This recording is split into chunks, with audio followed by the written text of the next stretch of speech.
Hi everyone, जय Shri Jagannath. Life of hill channel को सुस्वागतम। तो भाउज पड़ी हस्पिटाल जीवे मैंने वर्षा प्रबल हो बाहर की अध घंटे है बसली जापरनी आउ हठात आम कहीं पुरी जाइलु से आपण मान सहित सेयार करी। आपण मैंने अपेक्षा करूँ शुणे है निहाती भाव में आपण मान सहित सेयार करी। किसी लोक एमती अच्छा जोटा कि कौन कह भगवान आमको जहाँ हो से साथ देले आम परीक्षार भगवान निश्चित भाव में ये करें आमको बंचे देले से हूँ बहुत बड़ कथा। आउ कह आगू को आउ कौन पर जाइलु आमर कौन सक्सेस है कौन ना निहत भाव में आपण सहित सेयार करी। तो भिडटी आपण मैंने कंटिन्यू करूँ। बर्तमान तो जहाँ जावाक पड़ो भाउज पाखक कहीं मुझे जानी नी फोन आसला तो भाउज हस्पिटाल पड़ते बोली भाउज बोले से आपड़ भावेनि कि धर्म सुकृत बोली है आपड़ धर्म सुकृत कही कही कही कही मो मुंडा पूरा हैंग कर सारे सी होती मो निज भाउज है। आपड़ देखु देखला जापर से मो निज भाउज कि धर्म सुकृत। तो से पर्यंत आप भिडियो कंटिन्यू करूँ। Let's go. मेघरे आसिक फाइनाली पहुँची गली से मैंने कौ पटे अच्छा मो पुओ को फोन करी पुओ मैंने भाईर पुओ फोन करी से आसो आसिले जीवे ये सामनाटा बोली कहते जापरनी कौ पटा देखते केते जोर वर्षा लादुची खाली टे देखा कर पलैबे आ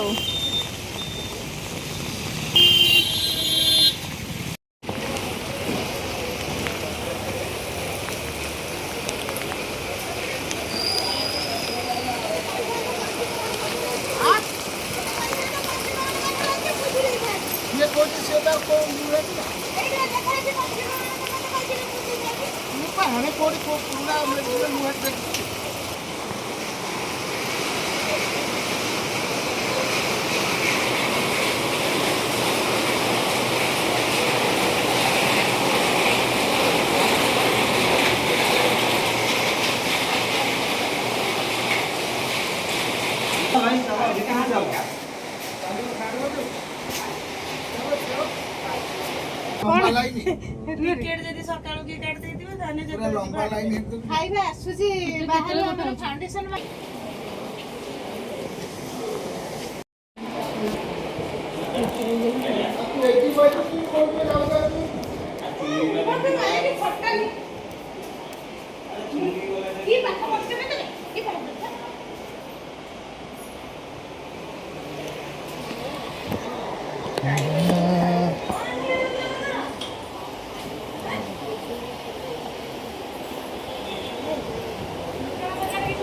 खाली खाली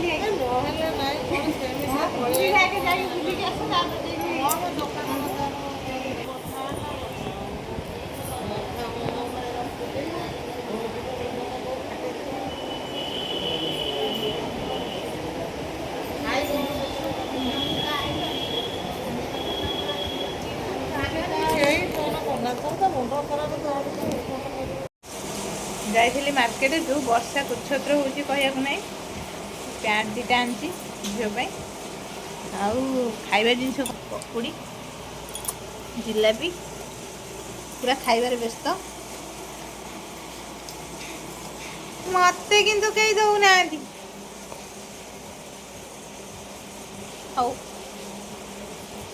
मौसी आसी गले देखा कर जाई सारा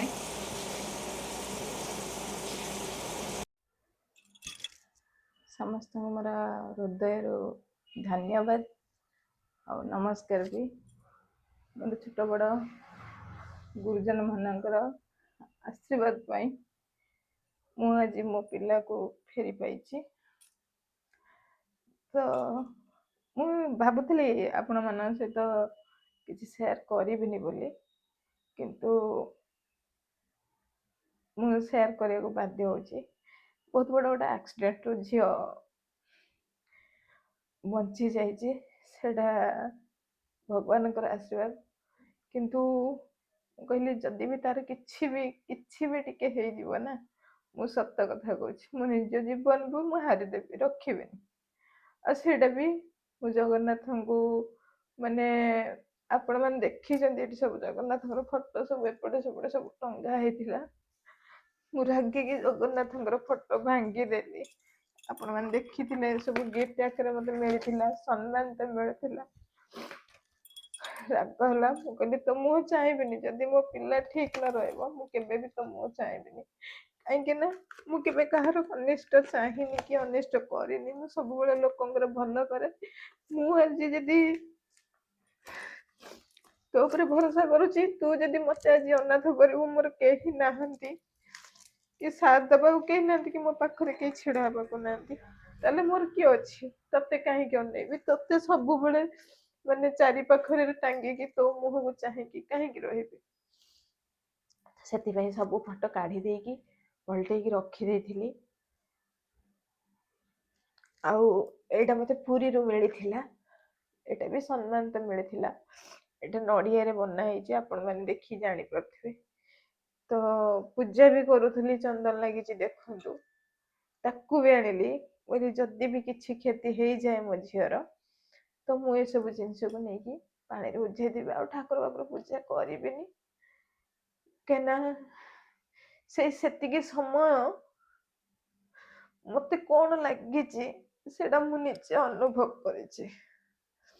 ତ ସବୁ ଓଲଟେଇ ଉଲଟାକି କଲା ପରେ, ଯାହା ହଉ ଭଗବାନଙ୍କ ଆଶୀର୍ବାଦରୁ, ପ୍ରଭୁ ଜଗନ୍ନାଥଙ୍କ ଆଶୀର୍ବାଦରୁ ତ ସବୁ ଠିକ ଠାକ ହେଲା। ଠିକ ଠାକ ହେଲା ପରେ ତ ସାଙ୍ଗେ ସାଙ୍ଗେ ମୋ ଝିଅକୁ ନେଇକି ଯାଇଛି ପୁରୀ। ମୁଁ କହିଲି ମୁଁ କେବେ ତ ମୁହଁ ଚାହିଁବିନି ଯଦି ମୋ ଛୁଆର କିଛି ବି କ୍ଷତି ହେଇଯାଏ। ବର୍ତ୍ତମାନ ମାନେ ଏତେ ବଡ ଆକ୍ସିଡେଣ୍ଟ ଯୋଉଟା କି ମୁଁ କହିପାରୁନି, କଳ୍ପନା ହିଁ ନାହିଁ, ସେଥିରୁ ବି ସେ ବଞ୍ଚି ଯାଇଛି। ମୁଁ କେବେ ଭାବିନଥିଲି କି ଭଗବାନ ଏମିତି କଷ୍ଟ ଦେବେ, ଆଉ ସେ କଷ୍ଟଟାକୁ କାହିଁକି ଦେଇଛନ୍ତି, କଣ ପାଇଁ ଦେଇଛନ୍ତି, ନିହାତି ଭାବରେ କିଛି ଗୋଟେ ଥିବ।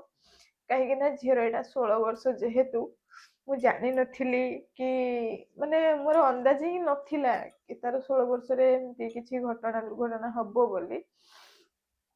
ମୁଁ ଆଗରୁ ଖାଲି ବାସ୍ ତାକୁ ଜଣେ ଜ୍ୟୋତିଷ ମତେ କହିଥିଲେ, କହିଲେ ଆଉ 16 ବର୍ଷ ଟା ତାକୁ ଟିକେ ଜଗିକି ରଖିବୁ ରେ ମା। ତଥାପି ଜଗିକି ତାକୁ ମାନେ କମ୍ପ୍ୟୁଟର କ୍ଲାସ ଯିବ, ତାକୁ ଜଗିକି ଛାଡିବାର ଅଛି, କୋଚିଂ କ୍ଲାସ ଯିବ ଜଗିକି ଛାଡିବାର ଅଛି। କୋଚିଂ କ୍ଲାସ ଟା ତ ଏଇଠି ମୋର ପାଖାପାଖି ରୁମଠୁ ମାନେ 100 ମିଟର ଡିଷ୍ଟାନ୍ସ ରେ, କିନ୍ତୁ କମ୍ପ୍ୟୁଟର କ୍ଲାସ ଯୋଉ 2 ଟାଇମ ଯାଉଛି ତ ତାକୁ ଜଗିବାକୁ ପଡୁଛି। ତ ଜଗିକି ତାକୁ ନେଇକି ଛାଡିକି ତାକୁ ପୁଣି ଆଣିବାକୁ ପଡୁଛି। ତା ସତ୍ତ୍ୱେ ବି ମାନେ ପ୍ରୋବ୍ଲେମ ହେଇଗଲା ହିଁ ହେଇଗଲା। ତ ଭଗବାନ କରନ୍ତୁ ଏମିତି କିଛି କାହାର କ୍ଷତି ନ ହଉ। ଆଉ ଏଇ ଯୋଉ 16 ବର୍ଷ ଟା କହୁଛନ୍ତି ଘାଟି ଅଛି ବୋଲି, ତ ଭଗବାନ କରନ୍ତୁ ସେ 16 ବର୍ଷ ଟା ଯାହା ବି ତାର କ୍ଷତି ହବାର ଅଛି, ଭଗବାନ ମୋ ଦେହରେ ଦେଇ ଦିଅନ୍ତୁ, କିନ୍ତୁ ତାକୁ କିଛି କଷ୍ଟ ନ ଦିଅନ୍ତୁ। କାହିଁକି ନା ଆପଣ ମାନେ ଜାଣିଛନ୍ତି ମୋର ଏକ ହି ମାତ୍ର ସାହା ଭରସା ସିଏ। ଆଉ ଯଦି ମୁଁ କାହାକୁ ବେଶୀ କରିକି ବିଶ୍ଵାସ କରେ, ସିଏ ହଉଛି ଜଗା। ଆପଣ ମାନେ କୁହନ୍ତୁ, ଯଦି ସିଏ ମତେ କଷ୍ଟ ଦବ, ତାହେଲେ ଦୁଃଖ ସବୁ ସିଏ ଜାଣିଛି, ସବୁ ଦୁଃଖ ତାକୁ ମୁଁ ଜଣଉଛି। ଯଦି ସିଏ ମତେ ସାଥ ନଦବ, ତାହେଲେ ମୁଁ ବଞ୍ଚିବି କେମିତି? ମୁଁ ତ ପୁରା ପାଗଳ ହେଇଗଲି, ମାନେ କଣ କରିବି? ସବୁ ଫଟୋ ଯେତେକ ଜଗନ୍ନାଥଙ୍କର ଫଟୋ ଥିଲା ସବୁ କାଢିକି ଫୋପାଡି ଦେଲି। ମୁଁ କହିଲି ନା ଆଉ ତ ମୁଁ ଚାହିଁବିନି। ସବୁ ଫଟୋ କାଢି ଦେଇକି ଫୋପାଡି ଦେଲି। ସେ ଫଟୋଟା ଫ୍ରେମ ଟା ବନ୍ଧା ହେବାକୁ ନେବି, କାହିଁକି ନା ତ ତା ଆଶୀର୍ବାଦରୁ ମୋର ସବୁ ଠିକ ହେଇଗଲା। ସେ ତ ସବୁ ଠିକ କରିଦେଲା ନା। ଆଉ ଏଇ ଯୋଉ କିଛିଟା ଦଣ୍ଡ ଦେଲା, ନିହାତି ଭାବରେ ତା ଭିତରେ କିଛି ତ ଗୋଟେ ମହତ୍ଵ ତାର ଥିବ। କିଛି କ୍ଷତି ହେଲେ କିଛି ଲାଭ ହବ, ଏଇଟା ନିହାତି ଭାବରେ ମୁଁ ଜାଣିଛି। କିନ୍ତୁ ଯୋଉ ଟିକେ ନେଗଲେକ୍ଟ କରୁଥିଲି, ଆଉ ସେତିକି ବି ନେଗଲେକ୍ଟ କରିବିନି। ତାକୁ ଭଲସେ ଦେଖିବି, ତାର ଭଲସେ କେୟାର ନେବି। ତ ସେଥିପାଇଁ ମୁଁ ଯାଇଥିଲି, ପୁରୀ ଯାଇଥିଲି। ଅବଶ୍ୟ ମାନେ ସେଠି ବଡ ଦାଣ୍ଡକୁ ଗଲା ମାନେ ତ ତମର ଜାଣିବ ସବୁ ଦୁଃଖ ଦୂର ହେଇଯିବ। ତାକୁ ନେଇକି ଗଲି, ଏତେ ବର୍ଷା, ମାନେ ଏତେ ବର୍ଷା ଝଡିରେ ବି ମୁଁ ଯାଇଛି। କାହିଁକି ନା ସବୁ ପରେ ବି ମୋ ପିଲାଟା ଆଗ। ତାକୁ ନେଇକି ସେଠି ମୁଣ୍ଡିଆ ମରେଇଲି, ମୁଣ୍ଡିଆ ମରେଇକି ଠାକୁରଙ୍କ ଶରଣ କଲି। କହିଲି ବାବା ଛୁଆ ତୋର ରଖିବା ଦାୟିତ୍ୱ ତୋର, ମୋର କିଛି କାପାସିଟି ନାହିଁ, ମୋ ପାଖରେ ନା ଟଙ୍କାର ବଳ ଅଛି ନା ଲୋକର ବଳ ଅଛି। ଯୋଉମାନେ କି ସାଥ ଦବା କଥା ସେଇମାନେ ଦୂରେଇ ଯାଉଛନ୍ତି, ମୋର ଆଉ ସହିବାର ବି ଶକ୍ତି ନାହିଁ।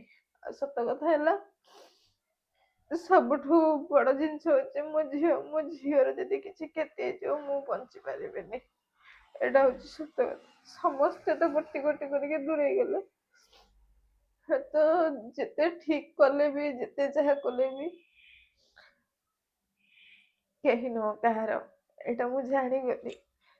ଆଉ ଏଠି କିଛି ଲୋକ ଅଛନ୍ତି ବହୁତ ସ୍ୱାର୍ଥପର ଲୋକ, ବହୁତ ସ୍ୱାର୍ଥପର ଲୋକ ମୁଁ ଦେଖିଲି।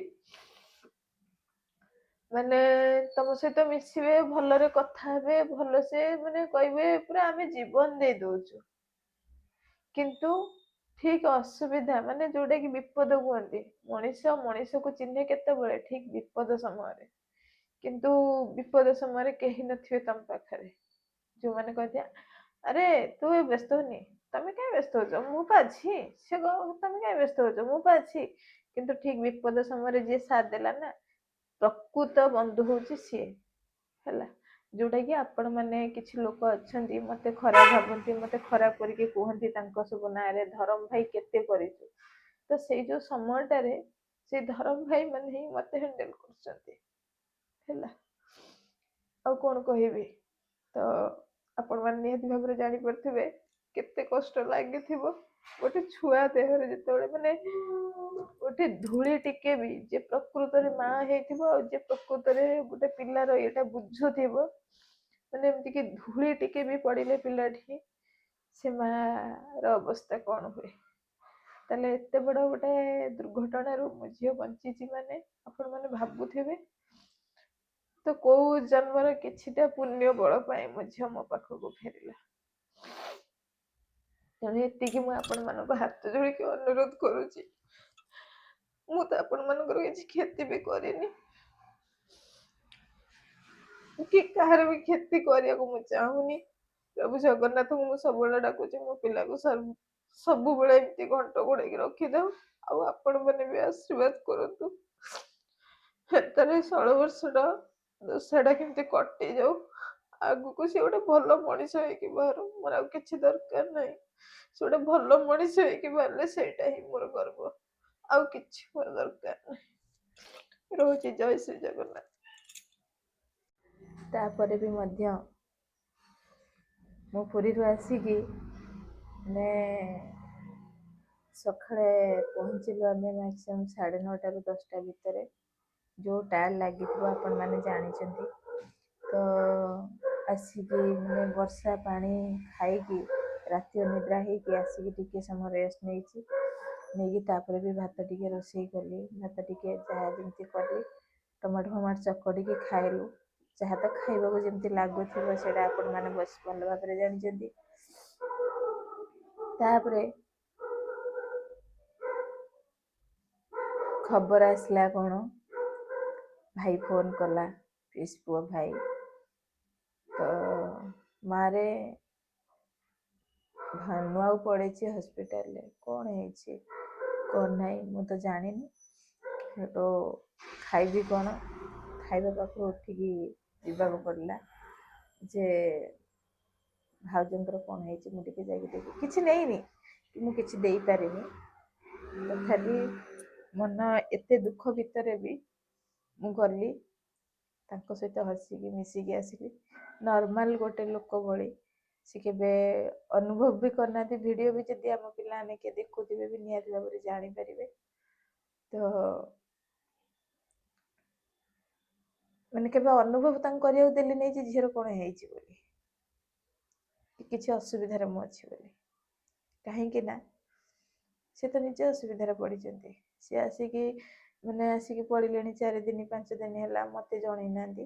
ଲାଷ୍ଟରେ କାଲି ମତେ ନନା ଫୋନ କଲାଠୁ ମୁଁ ଜାଣିଲି କି ନ ଆସିକି ପଡ଼ିଛି, ସାଙ୍ଗେ ସାଙ୍ଗେ ମୁଁ ଆଉ ଲେଟ୍ କରିନି, ସାଙ୍ଗେ ସାଙ୍ଗେ ଯାଇଛି। ତ ଆପଣ ମାନେ ଦେଖିପାରିବେ, ସେଇଟା ମୁଁ ପୋଷ୍ଟ କରିବି, ଭାଉଜ ଆସିଥିଲା ବୋଲି। ଭାଉଜ ତ ନୁହଁ, ଆକ୍ଚୁଆଲି ଛୋଟ ବେଳଠୁ ସିଏ ଆମର ବହୁତ କିଛି କରିଛନ୍ତି। ସେ ମା ପରିକା ସ୍ନେହ ଶ୍ରଦ୍ଧା ଦେଇଛନ୍ତି, ବହୁତ ହିଁ ଭଲ ପାଇବା ଦିଅନ୍ତି, ଆଉ ବହୁତ ସ୍ନେହୀ ମଧ୍ୟ, ଆଉ ବହୁତ ରାଗି, ବହୁତ ଷ୍ଟ୍ରିକ୍ଟ, ବହୁତ ରାଗି, ବହୁତ ଷ୍ଟ୍ରିକ୍ଟ, ବହୁତ ସ୍ନେହୀ, ବହୁତ ଭଲ ପାଇବା ଦିଅନ୍ତି ମା ପରିକା, କିନ୍ତୁ ବହୁତ ରାଗି, ବହୁତ ଷ୍ଟ୍ରିକ୍ଟ। ଏଠୁ ଜାଣିପାରୁଥିବେ ମୋ ଭାଉଜ କେମିତିକା। ତଥାପି ନନା ଥିଲା, ଭାଉଜ ଥିଲା, ସମସ୍ତଙ୍କ ଝିଆରୀ ବି ଥିଲା, ପୁତୁରା ବି ଥିଲା, ସମସ୍ତଙ୍କ ସହିତ ମିଶିଲି, ତାଙ୍କ ସହିତ ବି ଏ କଥା ନ କହିକି କିଛିଟା ଦୁଃଖ ବି ସେୟାର କଲି, କାହିଁକିନା ଆପଣାର ଲୋକ ନା, ସେ ଯାହା ହେଲେ ବି ନିଜର ନା, ପିଇସି ପୁଅ ଭାଇ ହେଲେ ବି ନିଜର ନା, ତ ତାଙ୍କ ସହିତ ବି କିଛିଟା ଦୁଃଖ ସେୟାର କଲି, ସେ ବି କିଛି ସୁଖ ଦୁଃଖ ସେୟାର କଲେ, କିଛି ସମୟ ବିତେଇକି ଆସିଲି। କିନ୍ତୁ ମୋର ଯୋଉ ଦୁଃଖଟା ନା ମୁଁ ଜଣେଇଲିନି, ଆଉ କଣ କହିବି, କହିକି ସିଏ ତ ନିଜେ ଦୁଃଖରେ ଅଛନ୍ତି, ମୁଁ ତାଙ୍କୁ ଆଉ କହିକି ଦୁଃଖ କଣ ଦେବି, ସେଥିପାଇଁ କହିଲେନି।